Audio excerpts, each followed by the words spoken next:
My guest today is Richard Maxwell, a Grammy-nominated music educator who runs the Creative Musical Arts and Science program over at Arcadia High School here in the Scottsdale Unified School System. The program that Richard has put together consists of sound recording rooms that are running Pro Tools. I believe he said he had 15 Pro Tools stations that the students get to work on. And it's just a very safe, creative environment that I had never seen anything like it before until I moved to Arizona. Please sit back and enjoy.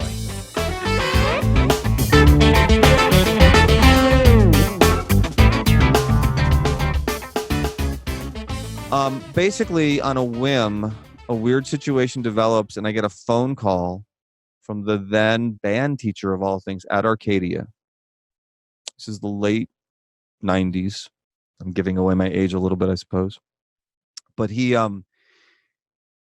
didn't know each other directly, but he had also gone to U of A at one point, and we'd heard of each other. And for a variety of reasons, I just wasn't happy in Tucson. And he says, "Hey, I have a situation. Would you be interested in moving up to teach here at Arcadia?" "Sure. Do you want to know what the gig is?" "Not really." We're 3 weeks into the school year at this point.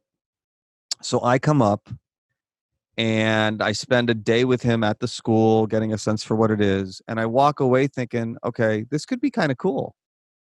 But I want the orchestra too. Because that's where my love was. So I meet the principal. Great guy, Jim Lee. And he he hires me, and in the conversation I said to him, "Look, I'm so excited for this." And it's like it's a big gig. For me, it's a huge thing. And I'm gonna, bigger city, better music town, I'm thinking, all these different things. But I tell him, I'm like, I know the orchestra teacher's a couple years from retiring. I want right of first refusal. And he's, whatever. But he agrees, thinking probably I'll forget. And I can remember a long interview process with parents and everybody else.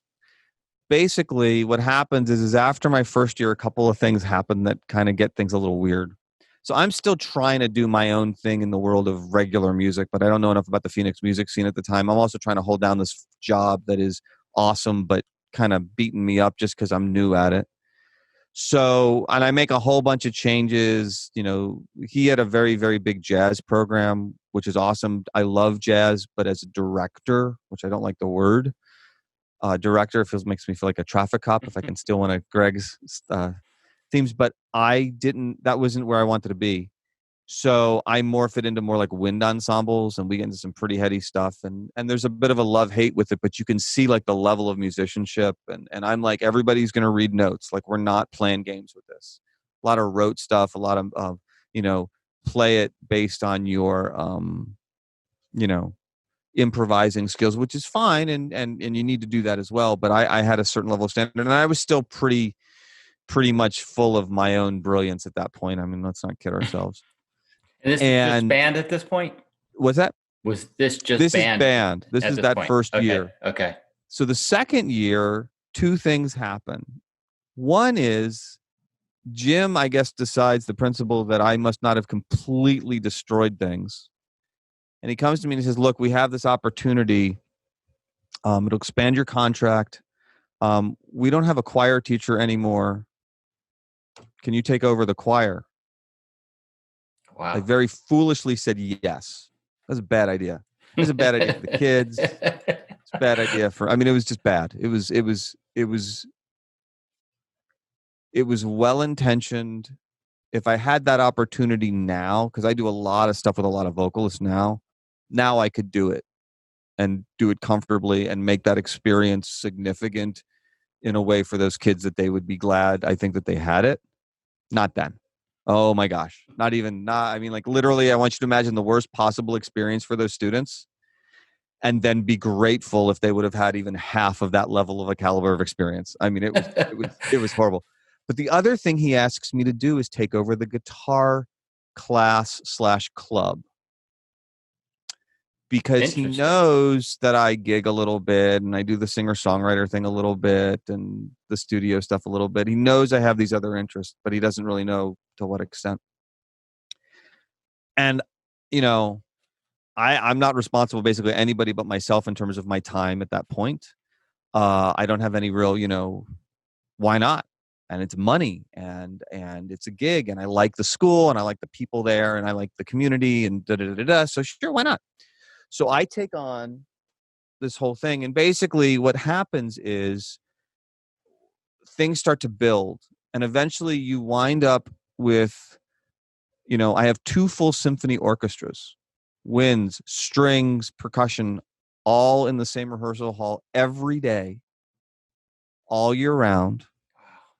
We're still doing marching band, and well, my version of marching band, which I have been justifiably criticized many times. I'm not a marching band guy. I love the art of it, but I like, one year we wrote our own show, the kids, and one year, we were doing crazy. It was just nuts. It was, they wanted to do rock shows the last 2 years, and I was kind of moving away from, because you know what you know and you know what you are or what you're not. Yeah. So I was like, okay, no, we'll do rock shows, but if we're gonna do rock shows, you don't need a conductor. We're wasting a resource, right? Yep. So we had a drum line. Our drum line became our click track. Screwed up everything in our scores because you didn't get a caption award and you didn't get points. They deducted points for not having a drum major. Wow. Killed our scores. But musically, I think those kids benefited from that, because that sense of internal clock and time and how you synchronize and what that does to intonation and every other musical element you can think of. I mean, all the things that you as a very seasoned studio player, let alone all your live work, when you're sitting there in the control room listening to playback on and you're going, because somebody can't, Yeah. I know but Sometimes it's me, so well, I do know. I doubt it. No, seriously. But my point is that was sort of where things started to change up a little bit. The guitar program is growing crazy. In some ways, day or then. This is then. This is then. So we've got the orchestra building. We've got there's now the wind piano. Yeah. There's everything's building up, but we've got songwriting I introduce. Because for me, I've always been kind of like, cool, you play an instrument. What can you make with it? Yep. But it's the clarinet. I don't care. What can you make with it? It doesn't matter to me what it is. So guitar to me, the first year or two was very much about just technique. And then I got very much into, I don't care about this technique. Let's write songs. Let's make music. And it keeps kind of going and going, going. And eventually the circumstances are such that there's basically too much to do for one person or even 2 people. My oldest son, who came in a minute ago, was born, without going too far into it, but he was born 10 weeks early. And he's obviously, you saw, he's fine. But at the time, and I'm like, I need a change. I've been at Arcadia at that point for 9 years. You basically have said yes to every single thing they've asked you to do. Well, but I've also enjoyed the challenge. I mean, the truth is I enjoy the challenge. I'll tell you, this is heading to something that you're probably going to be like, you'll either think, wow, that's really cool, or are you out of your mind, or possibly both. But in any case, there's an opportunity that principal has changed, and we have Anne-Marie Woolsey. Dr. Woolsey is there. And I start talking to her about this idea. And the idea is why I'm starting to really and maybe it's just because of my own state of mind, but we're doing all these things with, we have what we call the songwriters and we have the more traditional ensembles. It's not called CMAS yet, but it's in its early stages of existing. And I'm actually still, I have a couple of now what I would say close friends that are graduates from that time who are incredibly supportive. People you might even want to talk to, just like I'm thinking, I'll just local guys like Thomas Brenneman and Alex Fry and Zach Tonkin. And there's a ton of them. There's a ton. Ed Bakerman, Addie, She's still gigging all the time, all over the country. She's brilliant. I mean, there's a ton of these people, but And they're this in is one set. late. This is late. This is still within those 9 years. Right. So this would be since you started This is like there. 08, 07, 08 kind of thing. Right. Right. Okay. And I am starting to get, and it's just kind of, I think it's a culmination of things. Most music teachers at a school are, the average is less than 5 years. I'm at 9, which isn't like good or bad. It just kind of is what it is. Yeah. But I'm also really struggling, I realize now in retrospect, with this dual musical experience. Because, this is at a time where these devices are starting to come of age. Streaming is starting to become a thing, and on and on. And you, I just, other people have phrased it so much better than I have, but just this idea that the kid sits down in their rehearsal and they explore all this music, but then as soon as the rehearsal's over, they're going home, and what are they listening to? Everything but what they're rehearsing. Right. And I understand the argument of, well, but that's why you need to have those ensembles and I don't think that that's necessarily wrong, but fundamentally, there's something missing if the real world has one opportunity and the educational world has one that is completely diametrically opposed to that. And we're talking about something that ultimately comes down to a cultural element, a tell your story, if you will, element, which is what I think all art really comes down to. Mm-hmm. And that's being effectively either ignored or dismissed, or in many cases, I would say, mutated into something that basically makes a student feel like somehow their musical instincts are either, I don't know, at best immature, but you're talking about a terrible amount of disenfranchisement. You're talking about a terrible amount of just not like they feel like it's not legit, like they're not legitimate somehow, like that's their choice, or we don't do that here, kid, that kind of thing. Yeah, there's a misalignment. Yeah. And it It's doesn't, weird. if you walk the logic through, it doesn't make any sense. And yet it is still essentially perpetrated across the world in a lot of ways. And I just was like, got to do something. Now, you could argue I went too far to the extreme.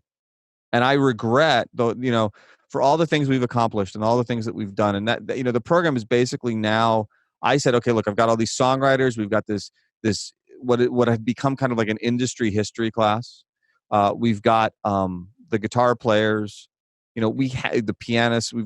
We have this contemporary thing happening anyway. So I went to the principal and I basically said, can I walk away from the band and orchestra part? It's become, it's just not me anymore the way I would like it to be. The politics with the parents and everything else, I was just getting sick. I was just tired of it. I don't do well with it anyway. I'm very confrontation adverse to just naturally. Mm-hmm. And then you get into like high school band and orchestra parent land, with all due respect. And it wasn't going to be, I wasn't going to last long there without losing my mind. Plus, again, Grayson 10 weeks early. So I held on for one more year. And I remember very clearly that last concert. We did, the farewell symphony, the Haydn as the last piece. And I remember choreographing it, and nobody knew about what I was doing except for my very good friend, who's still my good friend, the theater teacher who was running the lights for us on the stage, and the head of the school security who's still there, Jerry Eshelman. I told the two of them what I was going to do, and that was it. Go through the whole concert, do the whole senior recognition thing, the whole thank yous and all of it, and then traditionally we would do one last song. We do the one last song, which is the Farewell Symphony, which I'm not sure if you're familiar with, but literally the way Haydn wrote it was that as it's ending, the players get up and leave the stage until eventually, Right, not even the conductor's there, and I believe it's just the single first violinist, if I remember right. So we did that, and I added one element I walked off the stage and very quietly walked out the stage door to my car and went home. Of course you did. Oh I God. just left. Kind of rude, I suppose. It's awesome. But I just, And you're still there. yes, And you're still employed by that school. I am. But doing something very different. And it has been, I mean, we could have an entire series of podcasts on the politics of what has gone on. Oh, I can only imagine. It's been, I used to get really angry about it. I still am frustrated by it at times, but now I'm more like, I don't, I'm almost more entertained because there are too many people now that, like yourself, who are seasoned industry professionals or they're education professionals who see the concept of what we've built there and very specifically say that concept is important and vital and necessary, so that you get enough music education professors and universities, and like I said, actual real in the industry people saying this is what should happen, and all the arguments become a little bit silly after a while. So now I'm just kind of like, really, you want to line up your cynical view against forget me, you're going to tell all these other people they're wrong? Yeah. Wow. Even in my most arrogant, I wasn't going to do that. So it is what it is, but it has evolved a lot. I mean, if you look at the setup, and even now, I mean, obviously with the closure, things are But different. wait, before you get past this, so Yes. you stayed. You said you were going to do one more year. This is the end of that year. Okay. This is the end of that year. So I basically, and I made several mistakes, big ones. One of them was the then head of the district's fine arts. And I've talked to Anne Marie since about this, and she agrees that she should never have agreed to this. Basically said, okay, we'll support you doing this, but you have to stay away from your old program because you're still going to be on campus, and the new teacher needs the opportunity to, because that kind of community of students it's a very family kind of thing. Mm-hmm. Well, what happened is it became very confrontational between the two programs. My new program is the new it. The new teacher is struggling for a lot of different reasons, put in a situation that she cannot possibly succeed in. Imagine being a young teacher and they give you a class of band, a class of orchestra that they've separated now. You have a percussion ensemble. You have a piano class. I think she had a computer class. I mean, it was literally like, we're giving you all of the leftovers. It was a terrible gig. Nobody is going to do well in that situation under any circumstances, period. It's just Right. a nightmare scenario. But what winds up happening is it creates a lot of friction and a lot of confrontation. And I am so committed to, we have to prove that this thing should exist, because like in my gut, I know it should, but I don't have proof of concept yet. There's nobody doing it at a high school the way I wanted to do it. There were programs that I had found it, then maybe this is more my inability at the time to search Google effectively.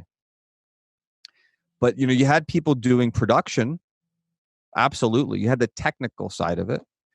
And you had people having like composition classes or songwriting classes even, or rock band classes or whatever they called them. But I wasn't finding anybody that was looking at it in a more homogenous way, in a more holistic way of it needs to all be, it's all of it, you know?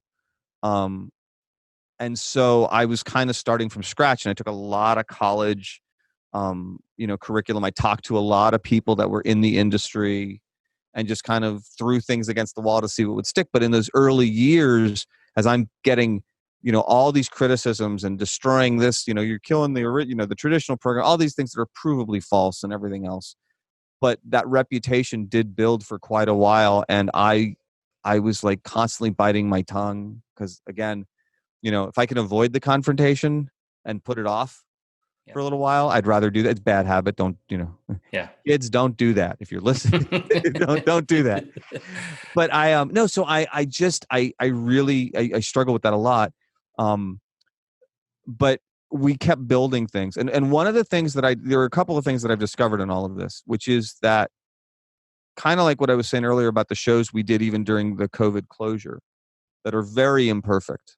If you were to sit down and look at those shows that we did just these last several weeks, you could be arguably disappointed in a lot of, like, there's glitches in sound and some other things, like, but this isn't what, don't you deal with audio and all this other stuff? But that wasn't really the point. And so we have shows, and in some shows there's people that are like, wow, you put that act on stage, really? I'm like, yeah, because that kid now has been on stage and now we can move from there. Mm-hmm. Process has to matter more. I get in the professional world why it can't on some level, but at the same time, boy, I wish it could. I'm sure you do too in a lot of ways, just knowing you, I mean, there, you don't, you get duplication and you get repeats and you get even a certain level of perfection, but you don't get real originality unless you're willing to deal with process over product. I mean, and you have to really embrace it. Little Richard just died, as you know. Yeah. And it really, I mean, aside from, I mean, is there anybody he did not influence in some way? I mean, literally, the man's legacy is endless. The other thing that kind of is horrible to say, but we're getting to a point where we are going to be out of truly original musicians, truly innovative people. There are very few people, and I'm not even saying it's an age thing. It's just who's out there doing things that you go, wow, I've never heard that before in that context. And they're just, there's a lot of people perfecting it. There's a lot of people doing incredibly viable things and wonderful things musically. But to truly be innovative like that. But anyway, so sorry, I get on tangents. I'm so sorry. It's okay. But so this idea of, process becomes really, really important, and we're building it. And what I was going to say is that. But at this point, I'm trying to just make sure that both the viewers and listeners and I'm Sorry. clear. No, that you have this woman who's now responsible for these various things like band and orchestra and whatever else she was given. Right. That you have now been given the license, the stamp of approval by the principal or the district to create this program that involves what at that time? Okay, so I'm sorry. Thank you for pulling back. So there actually is another player in all this named Mitch Simmons who needs to be mentioned. He is the director of the district's what's called Career and Technical Education Department at the time. And Mitch is brilliant and wonderful and will self-describe himself as not having a musical bone in his body. But when I made this absurd proposal to him, and I gave him like a 20-page document, like I had a curriculum and I had standards that I had adapted, and which later wound up becoming basically the first draft that the state used and is still using for a lot of things. Thankfully, they've had other people come in and perfect them and not just be stuck with my mediocrity. But Mitch looked at it and he goes, "We so need this. This is the bridge. We've been looking for the bridge, arts." And here's the thing: everybody looks at career technical education, they get so hung up on the technology part. That's, in my view, is I get in a lot of trouble with actually CTE people. I get in trouble with the arts people for one thing, and then I get in trouble for the CTE people with the other. The T is completely, to me, is nearly, it needs to be like lowercase and in the smallest font possible. It's the C, it's the career part. Right. Where's the job?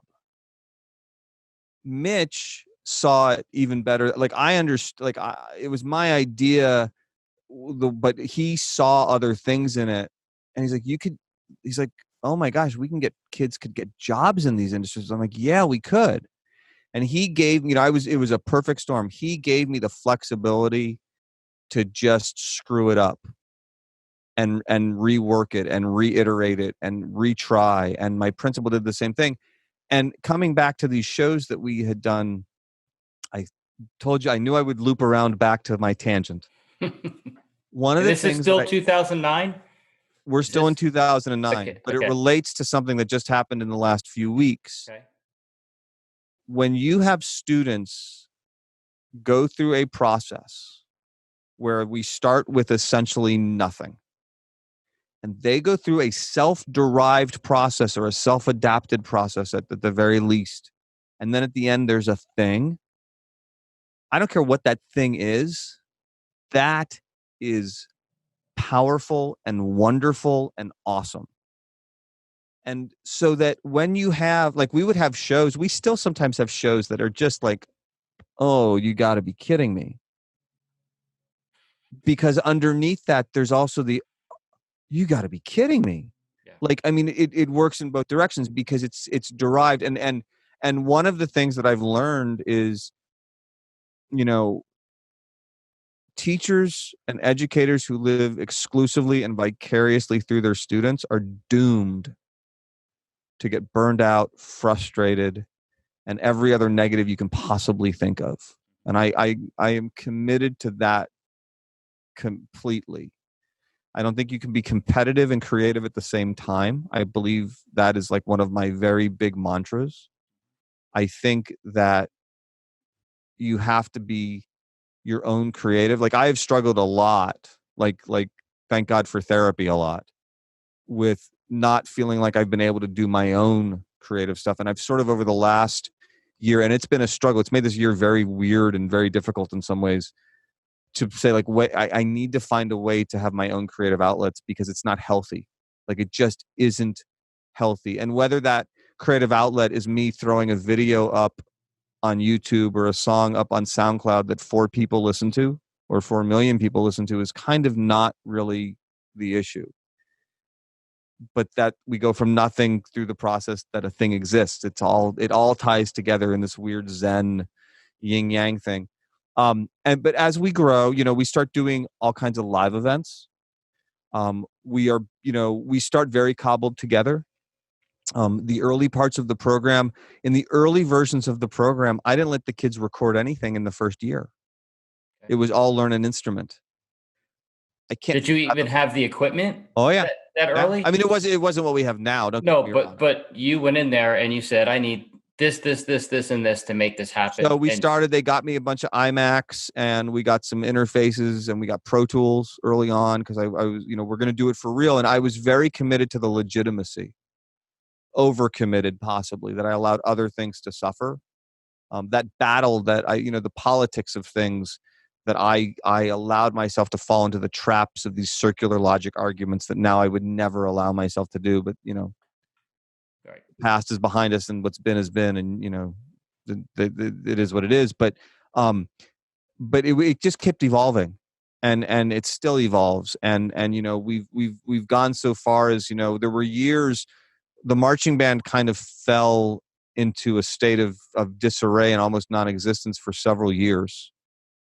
We started playing all of the home games kind of like mini Super Bowls, literally wheeling stages out and putting together shows for that. We still do them one a year. The marching band is back and is now, for the last several years, like, wins every award on the planet, literally. And God love them for it. It's amazing. Not my, but that wasn't me. And that needs to be okay. I have some people that are still mad at me about that too, but whatever. I don't, Right. But we can go into studios. We go into, every couple of years now, we've been going to Blackbird Studios in Nashville. This is or in Nashville. This is a multi-million-dollar facility. The last time we were there in February, just before all the closure happened, Mm-hmm. This is how far that things have evolved. This is possibly the greatest. I've gotten a lot of big compliments, and they all mean a lot to me. We befriended Steve Marcantonio because he's the uncle of one of my former students. And I don't know if you know, forgive the name drop, but Steve, he got his start on John Lennon's last album. He's, the man knows his stuff. Right. He's a genius. And the nicest guy in the world, like unbelievably giving of his time. He has come in and produced our sessions or engineered our sessions at Blackbird and supervised them while we're there. So we're in like one of the greatest recording spaces on the planet with one of the most gifted engineers to ever live, and it's a bunch of high school students and me. Yeah, that's amazing. Yeah. How many go to that trip? We took like 25 or so this time, 30. And how do they get chosen? They just decide they want to go.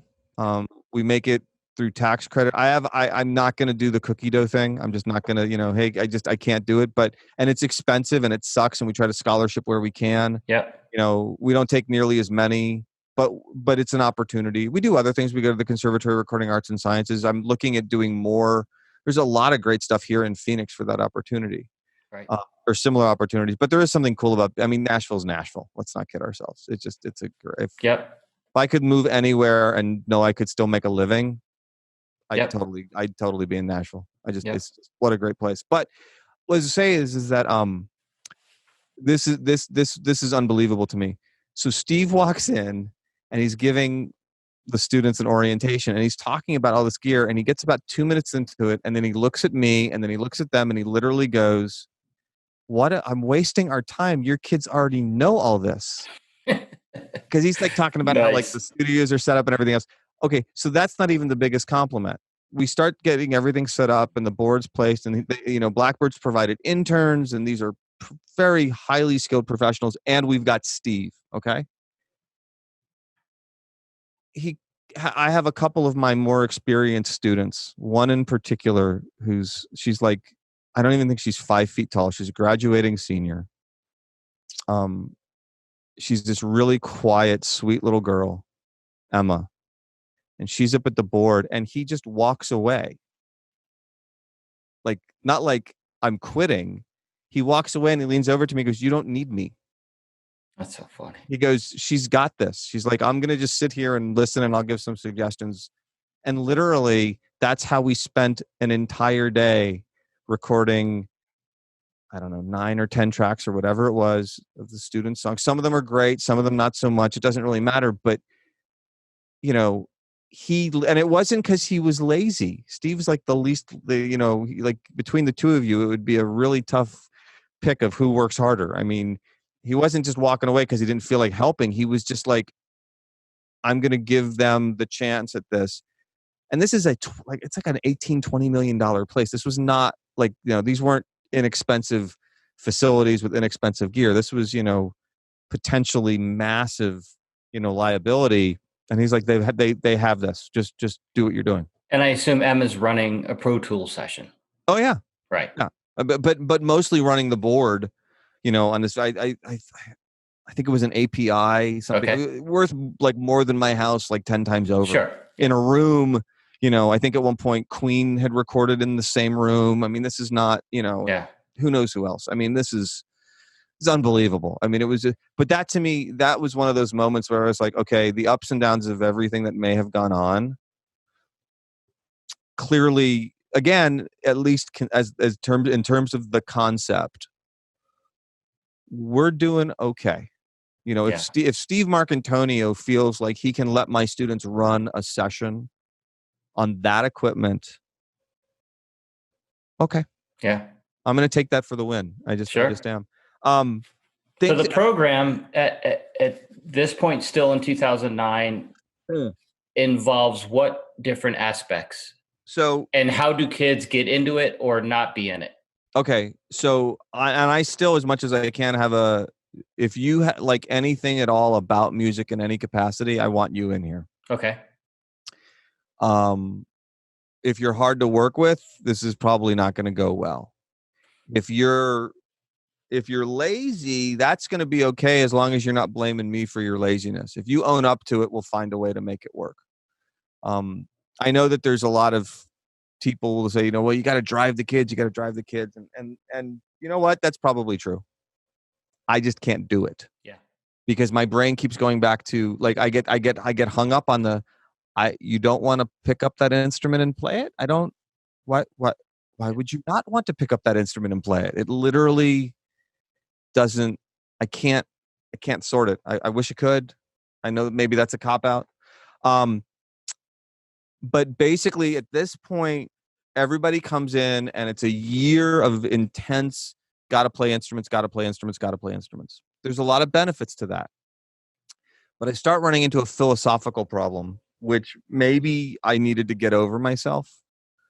But, at the time, the original name of the program was not Creative Musical Arts and Sciences. It was Contemporary Music and Sound. The word contemporary has a lot of baggage, I soon found out. Yeah. And I also felt like it wasn't really accurate. I wanted the word creative. Super important. It just needed to be there. So there you have the name change. And what starts to happen over the preceding years, and we get better at producing more material. We are proving ourselves more and more so we can get a hold of more equipment and things of that nature. And all the while in the back of my head, as this creative name thing happens, I start referring to like what I want it to be, which is a truly open creative platform. And so what happens is I start to look at that first year and I go, well, wait a minute. I'm setting up roadblocks for these kids, well-intentioned roadblocks. And I think from a pedagogy standpoint, the idea of you have to you have to walk before you can run. Mm-hmm. I get it. I understand it. You got to start with, playing like, your 50s kind of surf beats before you're going to go play Tom Sawyer kind of stuff or whatever. You're not playing a Purdy shuffle right out of the gate. There's, and I understand that, but, and maybe this is a nod to the reality of the world that students currently live in. And maybe it's wrong of me to say, well, it's okay. But there is if you're going to be truly open and creative, then you need to be open and creative. And I started to develop this process where I would look at the program and anything we would want to do or anything a kid would propose. And I would say, does this move their process forward or not? And I started to look at the first year and that massive intensity on learning to play an instrument. And I looked at okay, it could be argued that the long-term benefits outweigh the short-term frustrations, but I'm losing kids. And I realized the thing that made me stop having just a year-long exploration, if you will, of how to play an instrument was I realized that the very thing that I was railing against in the traditional music world, that, you got to stop telling kids that just because they want to, like the turntables thing is somehow illegitimate musically. I realized that in my own way, I was doing that. And there are so many graduates now that I have been so tempted to try to find on social media and be like, hey, you probably don't remember me, that jerk music teacher you had for a year or two in high school, but I wanted to tell you I was wrong about this part of the approach. And I'm constantly looking like to me, this is cathartic. Like I will confess that in a heartbeat, whereas other people are like, what are you doing? What are but I can't, I have a hard, I look at the program right now. I've looked at the program in terms of this closure. And we were doing a workshop yesterday, with a bunch of students on some stuff. And we got on the topic of it, and just their frustrations and the whole thing. And I said, honestly, and I'm not looking for false compliments here, I said, I would give myself a C+ for how I've executed things as the instructor, as the facilitator. And I'm pretty good at this stuff. I actually have been consulting for years with other people on how to move their game forward in, weird situations or whatever. And I'd only give myself a C+. And, that's really made me think. But in any case, it all comes back to this open creative platform idea. And so what I realized is that when I tell a kid, look, you're going to spend a year really getting good at guitar so that in year 2 we can start writing and recording. What I've actually said to them is your ideas aren't worthy yet. And the more I thought about it, the more I got really upset with myself. And I just basically decided that whatever happens, happens, but I'm not going to do that anymore. And if a kid comes in and all they can do is grab a single drumstick and whack a snare drum in time with their friend, back to that Marcus Mumford kick drum idea Yeah. a little Yeah. bit. If that's all they can do, we're going to legitimize that. Because, and here's what I found, it's like a slingshot a little bit. Yeah, they seem like they're almost moving backwards in their musical skill set because you're not pushing that. But what seems to happen is when you legitimize it, a couple of things happen, including they get self-motivated. Because that kid that starts just on that snare drum hitting out time, if they stick with that in the context of I'm making music with my friend, they will get it in time. And then once that's in time, they're going to go, what happens if I pick up another drumstick and now I've got one in each hand? And now we have, doubled the rhythmic possibilities, but they're looking at it through the perspective of what can I do with it musically, not all about technique. Technique can't be, the T for technique can't be important, just like the T for technology can't be important. Mm-hmm. It just can't. The creativity, the career part has to be the overshouting or overarching thing, and it has to be overshadowing everything else on an, as far as I'm concerned, a exponential level. It just has to be. Mm-hmm. So I've continued to move into that. So now the technique is covered differently. I have what I call the I call it the GAC. Excuse me, the GEC. It's G, E minor, and C. And the premise is you're going to learn G, E minor, and C. Or you're going to learn how to keep a very basic beat to somebody else who's learning G, E minor, and C. And we're going to have you make a piece of music with those three really basic chords that are all white keys on a piano that you can play with one finger on a couple of strings on a uke or a bass or a guitar, or you're going to, you're going to sing unison tones if you're a vocalist, or match it with that clarinet, or I don't care. It's not about that. It's about seeing the musical connections with somebody else. You are going to collab. That's the other thing, the collaboration part. If I can keep running on all these C words, but it really, they'll become so, the self-motivation will make up for it. The other thing too is, if I want to play Beethoven, I need a certain amount of technique, or I'm not getting Beethoven. I acknowledge that. That's important. There is an art to that cannot be overstated. But I don't require Beethoven to express myself. And I think a lot of people get confused about that. And I think a lot of people don't understand the importance of it. I think, heck, Beethoven himself changed things so radically because he himself believed that he should express himself the way he felt he should express it. I mean, like literally, by ironically moving away from Beethoven, if we do it, I think in this context, we're actually paying an odd sort of homage to him. Right. What he believes Philosophically, in terms of music. And it's just evolved from there. I would rather see a kid get up and play something that's theirs, that is imperfect, but that is them, than have a kid get up there and feel like, well, it doesn't sound like it's supposed to because that's not what the recording sounded like. Who cares? That's not what it's for. I found over the course, as this has grown, it was interesting. We're finished. The school year ends next week, but I've been having weekly scheduled workshops that I have kids come into when they can. I should have probably, and this is part of my C plus or C minus that I'd give myself. I made them essentially optional as long as they kept up with the asynchronous assignments and stuff. But what I found happened was a lot of kids are showing up to these things just for the sense of showing up to something. Right.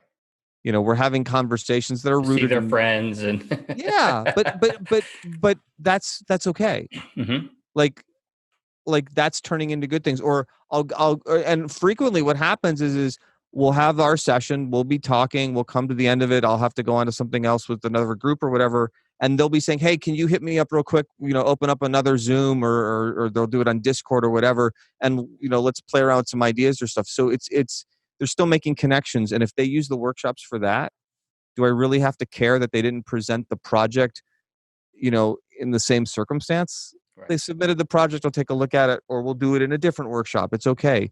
I think things like that have to matter more. What I was going to say, and I know, oh my gosh, I'm going to hit your 2.5 hour mark. I'm so sorry.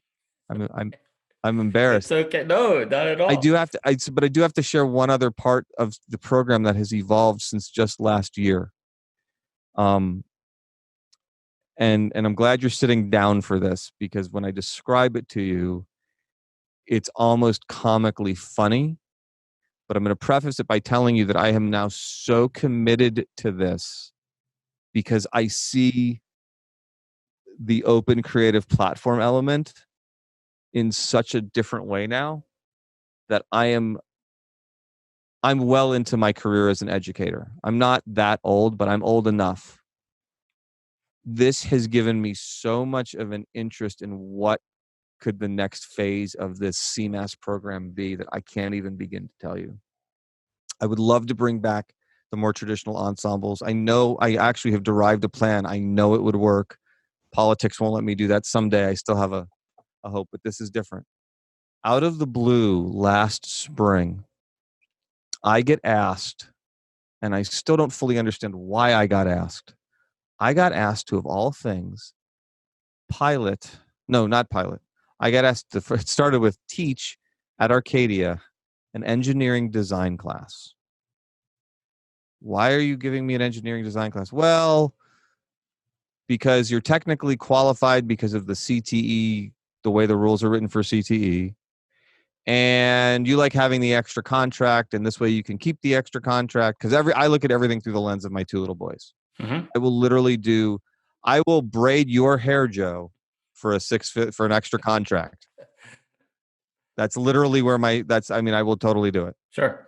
So, but so I'm like, okay, uh, sure, why not, right? And I don't want to throw anybody under the bus, but to put it nicely, I am promised a whole lot of resources, and none of them come through. On a whim, I threw a thing, like the one thing that they said they were setting up for me. The people organizing were like, yeah, you don't have the engineering background to come to this conference for us to work with you. Really sorry. But the woman who was basically organizing it for this conference, not in my district, not at my school, actually still have yet to meet her. I would like to meet her. Jill was really kind. She's like, but I know of this other thing going on. I'm going to call you back in half an hour. She calls me back with these phone numbers. I wind up on the phone with these people that are going to pilot for this previous school year for the first time. They have a multi-million-dollar grant through the National Science Foundation to revamp the entire concept of engineering in schools. It's headed up by, and now I am flexing on their behalf, ASU, which is one of I think it's the largest engineering school in the world, believe it or not, Vanderbilt, University of Maryland, Virginia Tech, and I forget the fifth major university that is supervising this. And because the woman, Jill, from this other thing, this small little training session that they won't let me go to because I don't have the degree in engineering, got all this experience in audio engineering, but none of that. And that's fine. I mean, they are all excited. And I think they may all be drunk. I don't know what's going on. So literally, they're like, no. I'm like, I'm like, what are you talking about? They're like, well, okay, here's the deal. Can you come to Maryland for a week over the summer? I guess we'll pay for it. Don't worry, we'll pay for everything. Just can you come to the University of Maryland? We're going to do a training session. Yeah, okay. It starts Sunday. This is like a Tuesday. They're like, if you can get on a plane, we want you here for a week to do this thing. We just got to make sure we just got dot some T's, cross some T's, and whatever. So we get to Friday night, and I get this call from, one of their lead investigators on this whole thing, and he goes, "Okay, yeah, we need you here." I'm like, "Are you sure?" He's like, "No. We've been looking at like your website, and we've been looking at what you're the perfect person for this." And I'm like, "I'm a musician, maybe. I sure as hell am not an engineer." And they're like, "No, you don't understand. Okay. They're like, just come to Maryland. So I book a flight on a Friday. I get on a plane Sunday morning, and Sunday night I'm at a dinner where I am so not the smartest person in the room. It's not even funny, Joe. I mean, and by the end of dinner, I realize what they're trying to do and what they've basically come up with. And they've done all this research prior to it over the last several years, that the concept of what people think engineering is completely off. I say the word engineering, not to be funny and flip the script here a little bit on you. What are the first three words when I say engineering that you think of? Well, I always think when you and I are talking and you say engineering, I'm thinking just sound engineering. Okay. That's like, so That's, when and that's, you keep talking about engineering, I'm like, well, what does he know about engineer? Like okay. sound engineering, but Okay. So there's remove the sound. electrical engineering. There's, I don't know, mechanical engineer. Right. I don't know. There's whatever. Right. But are you going to tie, minus the sound engineering part, you're probably not going to tie much of any of that to music in any fashion, right? Right.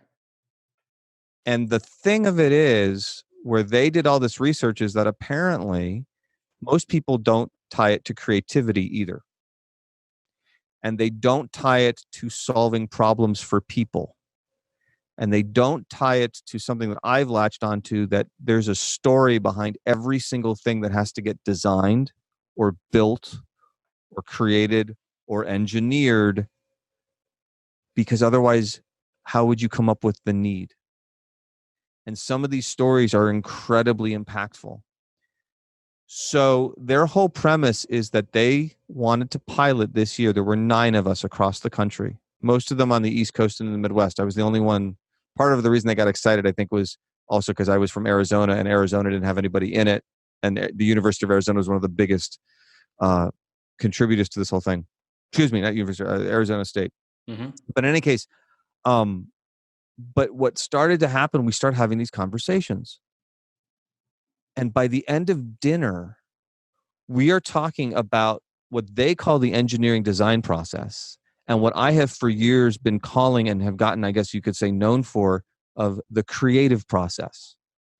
And what we start to realize, or well, they're kind of like halfway laughing at me, halfway laughing with me, because they understood this already. This is why they got so excited for me now, and they've told me this since.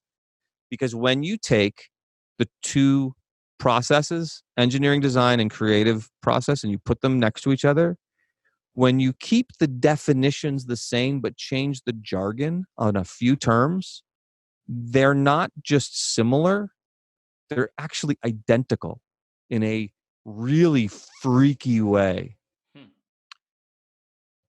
So all of a sudden, last fall, in the summer and last fall, I'm like, oh my gosh. Well, now, and you have to remember all these years of building this thing, and then that whole epiphany about open creative platform and what that needs to mean. And now I just feel like I'm on a mission with this. So I go through this whole year, and it's very much kind of an engineering design process. Although interestingly, I'm still getting, and I still am every year, getting the music education interns from ASU. Like nearly every music, I get, I don't know, I don't get every one of their music education majors, but I get almost all of them. At some point, they spend a semester with me, for better or worse. They're coming in and they're watching this class too, and it's getting really interesting to see. And we're talking about parallels and process and parallels and possibilities and everything else. And as we're going through this, and I'm having meetings with these engineering folks from all over the country, and we're talking about all the connections, and I'm like, I have an idea for year 2. Wow. And I'm like, so I've built this industry-based music program that has proven itself. I'm not saying we've got it perfected, but I do at least have a reasonable track record for flying a plane while it's being built, and for upping the possibilities of where we can push things in terms of opportunities for kids. And I've been successful. I mean, it's not like, I think that, on balance, at the risk of sounding a little egotistical, it's not unreasonable to say, at least, give me a shot to explore the idea, right? Mm-hmm. So I started looking at some, like, I'm looking at the standards for this new program I've been piloting for a year. I'm looking at the state education standards. I'm looking at my music standards and my own program standards. And I'm going, oh my gosh, we could take all of this stuff, you know, speaking of mixers, could have a kid build a mixer. Why not?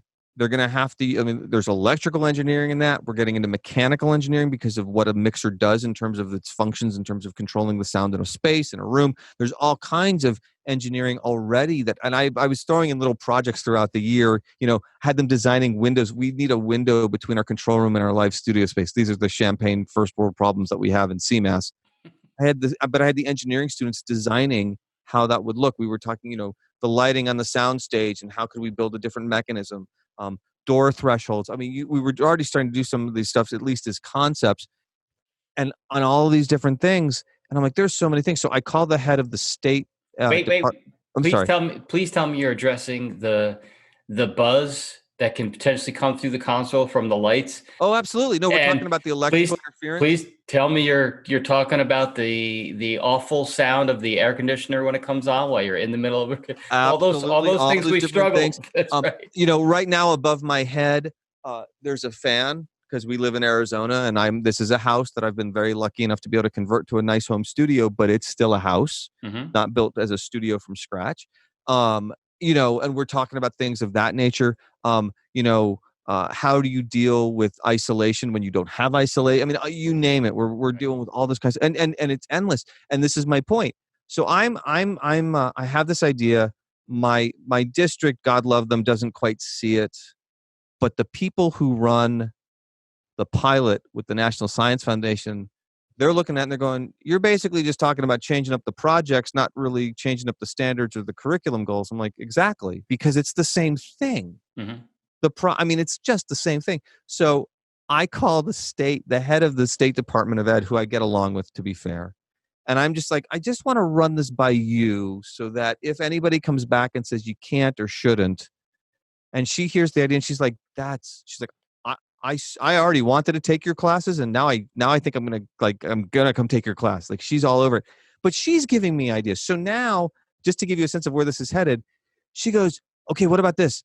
Like she was even more excited than I was. She's like, what if you had the kids simulate like they're a touring, like they're a production company for a tour, and they have to get the band from, let's say, LaGuardia Airport over to London, and they got to design, like, how are they going to put the gear on the plane, and they got to calculate now, like, how much tonnage can they actually take, and what are they going to have to buy or rent over there versus what can they take, and how are they going to get all these other things, and calculating like the air velocity and how long it'll. But I'm like, we are so open. Like, like the creative options are there, the industry options are there. And if you had told me years ago that, first of all, I'd be making, my day job would be in education and I would enjoy that, I would think you were nuts. If you told me that I would be developing a pilot for an engineering program that's somehow tied in the music industry legitimately, and I'm not just like phoning it in, and I'm like passionately committed to it, I would have had you locked up somewhere for being certifiable. But back to the original thing, and I know this sounds funny, but this all still comes back to those key concepts to me, and that's why I'm excited about it. To me, what does the art need? Well, the art needs engineers. The art needs musicians. The art needs producers. The art needs, and I'm not just talking about sound engineers. They are important too. The art needs marketing. I didn't even mention it. We've brought in a marketing track a little bit into, what we do with the program. Anything that's industry based, the career part, if it's career based, if it's creative, if it's collaborative, we should be able to do it. And if we can't, what I have learned is that's not because we can't do it. It's because we haven't figured out how to do it yet. Right. And so I'm really big on any silos or any walls that block creative process. I'm knocking them down, and I'm going to probably piss off some people doing it. This engineering thing, there are some people that aren't thrilled about it, and I'm going to have to work through that at some point with them. Just like there are people who aren't happy that the program exists, on the music education side of it. That to me is just blows my mind because I don't get it. But that's because you're career oriented. To you love the art, but you also know what's necessary to pay the bills. Yeah, but it's a tool set that is I invaluable know. Yeah. because you're going to run into situations where you're going to be like, I'm so glad I was a part of that because I can take even that one little piece of it and it's going to help me get through this moment. I mean, to be able to be a musician, but at the same time understand the process of recording, of acoustics, Right. of so many other things. I don't know. Yeah, I'm blown away to even hear that, but that's I hate to say it, but it's true. I mean, but like I said, part of me now looks at that and thinks it's just kind of funny almost. And not, and I'm not wishing, like, I don't want the confrontation, but I mean, like, the people that are going to say no to this are going to go on record and saying those five major engineering institutions, the National Science Foundation is wrong. yeah, That's not a real engineer. The state, the Department of Ed for the state, which is funny enough, almost like the smallest bat to swing in all of this, and that's a huge bat to swing. So I'm just kind of like, I'm just going to keep moving forward. It's good for the kids. The good, my site administration think they don't get it, but they like it, and they're kind of like, we're just going to stay out of your way. I'm not really worried. I mean, it'll be what it'll be. yeah. If I'm wrong, I'll go find some. I mean, I guess I'd go find somewhere else, but I just don't. I know I'm not wrong. I hate to say it that way. That's such a horribly arrogant thing to say after I talked all of that about not being arrogant. But people have convinced me. People like you have convinced me. Like I said, the industry part of it. Why, of course, we all want to be A-listers with valets and somebody plugs in all our gear for us and everything else. But at the same time, the best musicians know how their gear works. Yeah. They just do. And to some extent, want to go and make sure it's like, even if they have somebody who plugs it in for them, can you honestly tell me? Like, I know you've had gigs where somebody, you got a drum tech or whatever. You don't go and check that kit before you perform on it. Just Yeah. I mean, It's part of it's your being. Yeah. exactly. Yeah. It's absurd not to. So I think all of that put together, I don't know. It's just fascinating to me. And you've already proven the concept. So you would think that, I guess that would be the most frustrating part for me, is that you've already proof of concept's been done. It's how many years has the program now been in running? Officially 12, I guess. Okay, so the CMS program is 12 years. Is it you're in the program from what year of high school to So, well, and this is becoming an issue too. It's always been open from freshman through senior. okay, and is Um, it you're either in it or you're not, or is there tracks that you can say I'm interested in the sound recording track, but I'm not okay. interested in the So, yeah. songwriting Okay. So, track? what you're saying. So, I'm going to take this new engineering, in the traditional word of the word engineering. Yeah. I'm going to set that aside because that's going to take some years to develop. So I'm going to Right. set that aside. But as far as the rest goes, basically it's what's your interest. I want to be I want to do sound engineering. I want to be a producer. I want to be on the stage as the performer. I want to be a beat maker. You name it. And again, I I want to promote the shows. I want to make the music videos, whatever. Okay, everybody's going to go. There's like some core things. I need everybody to understand the basics of how this microphone works that I'm talking. I need the basics of why your headphones need to go into an interface and what that interface does. I need you to understand the stuff on the walls here, why it does what it does, and why it's actually not going to soundproof the room. It's only treating the room. And I mean, and on and on and on, all those Mhm. different things. But we're not going to go into the weeds on all of that. I need you functional. I also need you, I'm going to use the word appreciative. If you're a performer and don't have a true appreciation for the work going on behind the scenes, you don't deserve to be on that stage. Absolutely. Period. The diva complex, good for you. There's too many other people that are just as talented. There are, and they're going to be easier to work with. See, even in my small little pond of Phoenix, Arizona, and I'm sure you know this too with what you do with your business. Yeah. There's always plenty of acts. There just is. Um, and it goes both ways too. If you can't experience, if you are a sound, let's say you're a live sound person, if you've never gone up on stage ever, and you don't have a sense of what that performer's dealing with, you're not going to be able to do the job. Now, it doesn't mean you have to be a great performer. It doesn't mean you have to do it 100 times. And it doesn't even mean you have to do it in a big public event. Maybe you just do it in class amongst your friends, but you need the perspective. So the question, I apologize that I'm giving you way too long of an answer, is everybody kind of starts with, I on day one, I ask them, what are they interested in? And then I sort of tie that basic package, if you will, to what their goal is. But the honest truth is that as much as they're allowed to pursue, okay, I want to go into this lane mostly for producer, or I want to go into this lane mostly for artist, or whatever, marketing, or whatever it happens to be, there's so much crossover. And more times often than not, students want to do more. They'll wind up doing more than one. You kind of have to nowadays. It's almost impossible for an artist not to be self-producing on some level, just the nature of how recordings are made, the nature of how live performances happen. It's almost impossible for a producer not to be lending direct musical ideas to a project in some way. And there's tons of other examples. So my view is I need you functional, and then you pursue, I ask myself, does this help or hinder their creative process and everything they're doing? I ask them, does the thing you want to do move your process forward? Yes or no? If it does, why should I be judging which part of your process it's moving forward? Well, last week this helped me as a producer, and this week this helps the project overall, but it's more on the writer side. Okay. Why is that a problem? We make, this is where the problem, I think, for people comes, talking about why they would be opposed to what we do. We like silos, we like walls, we like the things. Why? I just gotten to a point where I do it myself occasionally, and when it happens, I'm like, oh, I can't believe I allowed myself to. Mm-hmm. But there it is.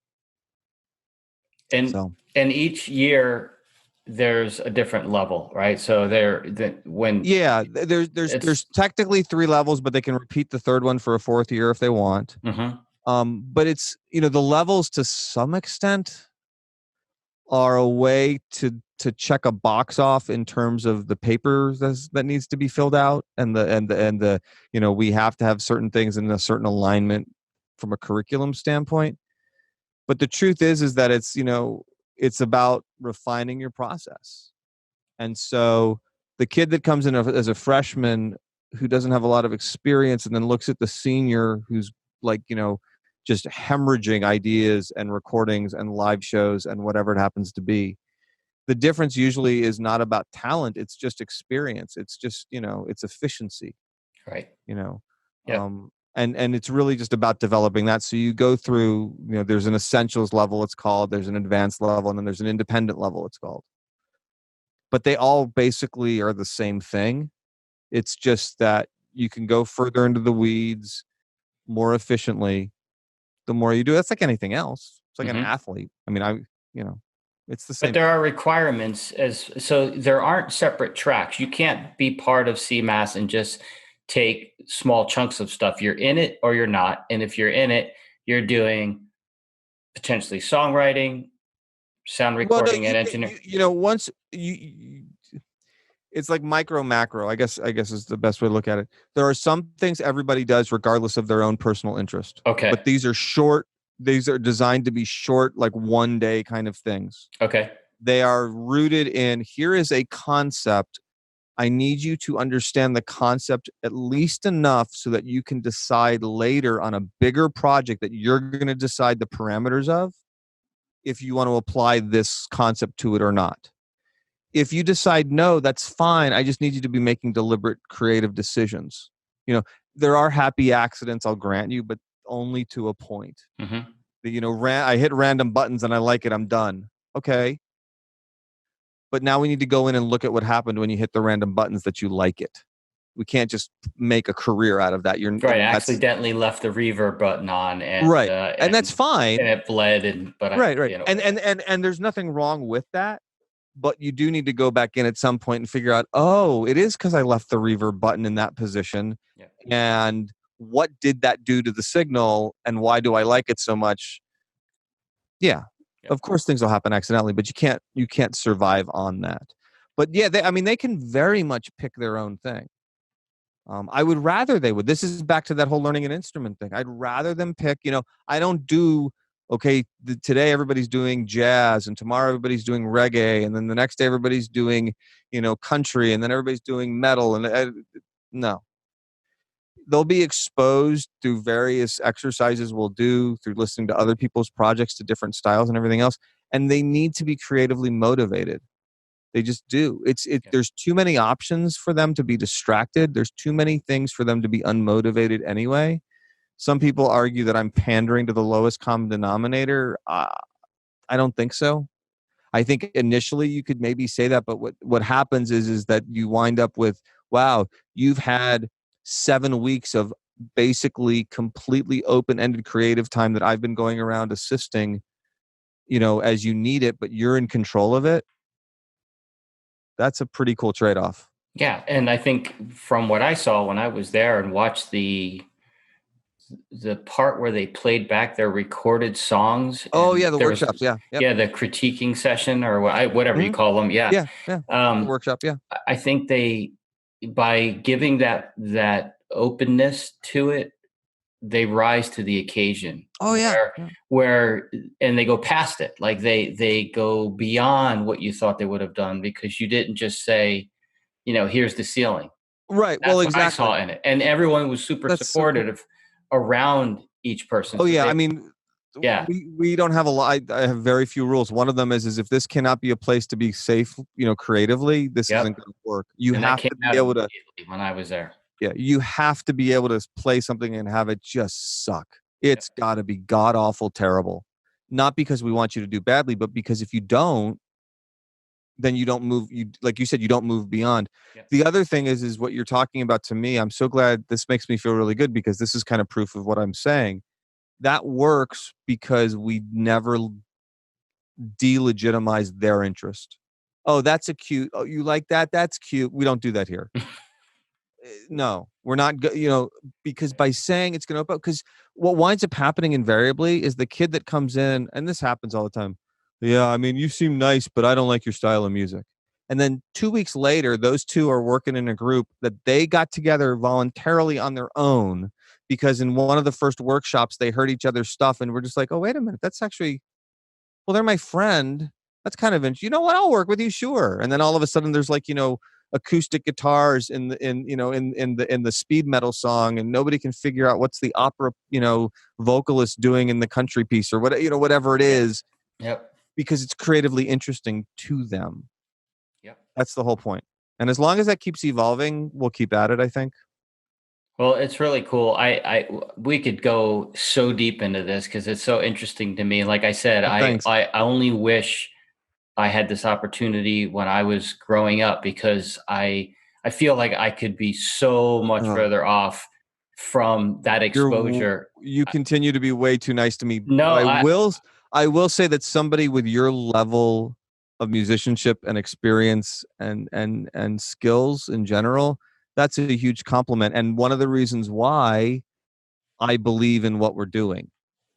When people like you come in and go, and your first response is, "Man, I wish I would have had this," I go, "Oh my gosh, if somebody that good wants well, this." you're being kind, but No, but I'm no, serious. I I've mean, that's talked about it more than if you were, the little person on my shoulder since the time you met, the time we met. I've talked about it so much because it's just almost to the point of like jealousy, because it's like, God, if I only had that when it would have been that's very so kind of you, cool. Joe.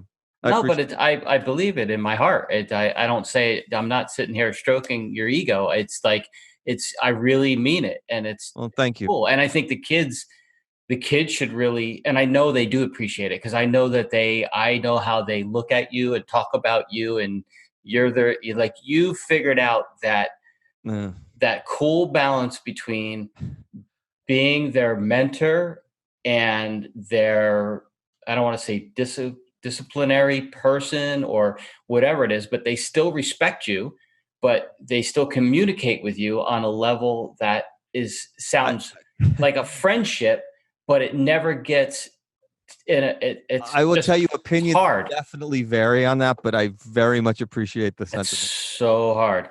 It is. So No, you're right. so we're gonna have to come back and do another session at Yeah, some point. absolutely. I'm And sorry I prattled away so long. no. But so, what is the program exist now in the both the what it looks like in a curriculum, and what does it look like in a physical space of what you have at the school Okay. that's available to the students? Okay, let's start there. So basically, there's a large room that we've cobbled together from what was originally just a rehearsal space. There's a small sound stage with a fully working PA.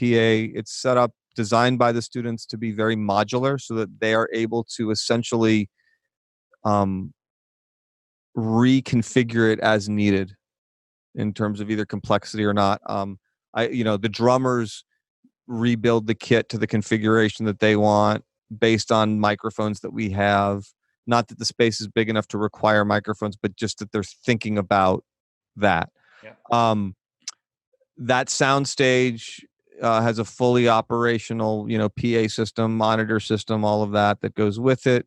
The surrounding area has basically workstations that they can plug in MIDI controllers, audio interfaces. They've got access to Pro Tools, Ableton Live, GarageBand, a few other things of that nature. Those are the three we tend to use most. We are going to start using something called Soundtrap very soon. We've been using it over the closure because we were able to get it for free, and they're a brilliant company, but it works on any platform. It's kind of like GarageBand, but purple in some ways, not to sound funny. Okay. But it allows access, and during the closure, it gave kids at least an opportunity, whether they took advantage of it or not, to keep creating, which was so important.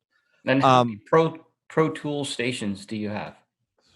Currently, there are, let me think here,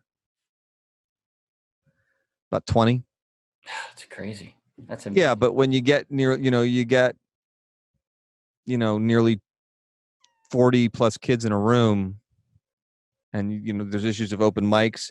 We have a couple of small little like closet-sized almost labs. And then we have storage is a major problem. So there's a room that's basically for gear storage, really kind of two. Hmm. I mean, again, great problems to have, but you got to find a place to put the gear. Yeah, sure. And then actually I miscount. I'm sorry. It's not 20. It's more like 15 right now. I want to get it up to 20. Mhm. And then we have also with that, we have a pretty nice control room running a decent Pro Tools system. It's not huge, but it's like 24 in, 24 out kind of thing, something like that. And then it's connected to a live room that's got the ability to, they've got amps in and mics on the amps and a full drum kit, and they can, again, modular. We're actually, funny enough, the thing we were going to do over spring break with some of the kids, and then we couldn't, and then the school closed, was we were taking some old cases and we were making amp enclosures, Oh, because one of the biggest problems we got, speaking of a project for my actual engineering kids, isolation is a huge issue. So we had worked out some ways to put amps inside mic, so that we could get the volume and the tone without the volume issues. right. And unfortunately that's been put on hold now.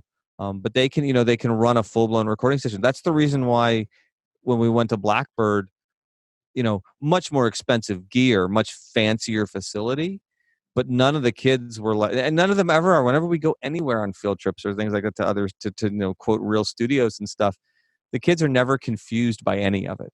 They've maybe never seen as nice an example of it, but they're never like, I don't know what that thing is, or I don't know what it does. So Yeah, we and that's huge. That's so important at such a young age. I mean, when I went to college, and we had a great sound recording program where I went, and they were learning what you're teaching at your level. They were just starting at that college level, and and and that's but it's like anything else. It's practice, and it's application, and I feel pretty good based on the experience that the kids are able to get now, that they are able yeah, to move on to things. yeah, And what else can you ask for? yeah. No, it's awesome. So I always ask this for everybody because I want people to be able to reach out. Can you, and I'll put it all in the show notes, but give your various handles on, if Oh, you're Facebook, Instagram, Twitter, I am. I'm pretty much YouTube? everywhere as either Richard Maxwell Music or Richard Maxwell with no vowels. RCHRDMXWLL. One or the other, but they're all interconnected. Instagram is probably the best one. Okay. Although I've been very bad. My social media presence has been awful lately. Also, richardmaxwell.net. I have a website that is in dire need of being updated, but is there. Okay, cool. And then from that, actually, from any of that, you can link over and find like arcadiacmass.com has all the stuff for the day job and Yeah, whatnot. I'll put all of that stuff Yeah, in the show absolutely. notes and everything else. Well, cool, man. Well, this has Thank you so been, much for this. hey, it's my pleasure. It's sad that after all of these years, we've only actually physically hung out only a few times. That I one know we time need I to fix came that. to the Yep. CBANS program and met all the students and hung out, and then we had lunch one day. But Yep. it's a shame. I saw some of your gigs.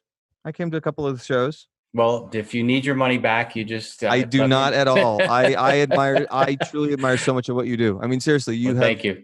you know, for all of your wonderful compliments to me, but I don't think people understand how hard you've worked to carve out your own niche in an industry that's, just brutal. I Yeah. mean, you've Well, had more courage to get more accomplished than, you could stack all mine up tenfold uh, and you wouldn't even come close.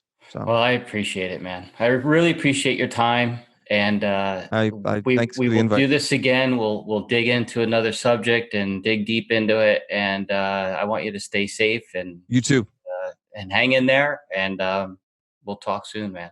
Sounds good. Thank you so much, Joe. Thank you, brother. Thank you so very much for listening to this podcast. It's so important to me that you've taken the time out to listen and potentially subscribe. If you have a moment, it would be great if you could share this podcast. I would also love it if you could rate it. And if you have time, it would be amazing to have a review by you. Once again, thanks so much for listening. I really, really appreciate having you here and being in your ears.